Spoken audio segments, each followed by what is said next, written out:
ছাত্র জনতার আন্দোলন চলাকালে সংঘর্ষ ও সংঘাতে আহত ব্যক্তিদের সরকারি হাসপাতালে বিনামূল্যে চিকিৎসার ব্যবস্থা সহ চিকিৎসার যাবতীয় ব্যয় বহন করবে সরকার। আজ শনিবার এক বিজ্ঞপ্তিতে এই তথ্য জানিয়েছে স্বাস্থ্য ও পরিবার পরিকল্পনা মন্ত্রণালয়ের স্বাস্থ্য সেবা বিভাগ।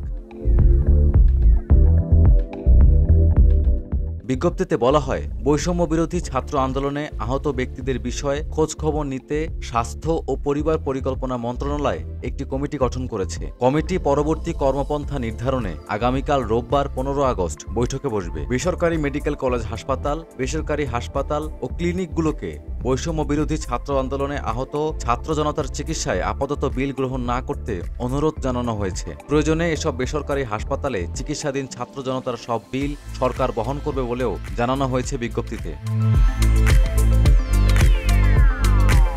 গত বৃহস্পতিবার অন্তর্বর্তী সরকারের স্বাস্থ্য মন্ত্রণালয়ের উপদেষ্টা নূরজাহান বেগম, মৎস্য ও প্রাণিসম্পদ মন্ত্রণালয়ের উপদেষ্টা ফরিদা আক্তার এবং যুব ও ক্রীড়া মন্ত্রণালয়ের উপদেষ্টা আসিফ মাহমুদ সজীব ভুইয়া পঙ্গু হাসপাতালে গিয়েছিলেন। হাসপাতাল ছেড়ে যাওয়ার সময় নূরজাহান বেগম সাংবাদিকদেরকে বলেন, আহত ব্যক্তিদের চিকিৎসার সব খরচ সরকার বহন করবে। আর ফরিদা আক্তার বলেন, হাসপাতাল থেকে ছুটি নেওয়ার পরেও কারো কারো চিকিৎসার প্রয়োজন হবে। সেই প্রয়োজন মেটাতে প্রত্যেক রোগীর সাথে যোগাযোগ রাখতে হাসপাতাল কর্তৃপক্ষকে বলা হয়েছে।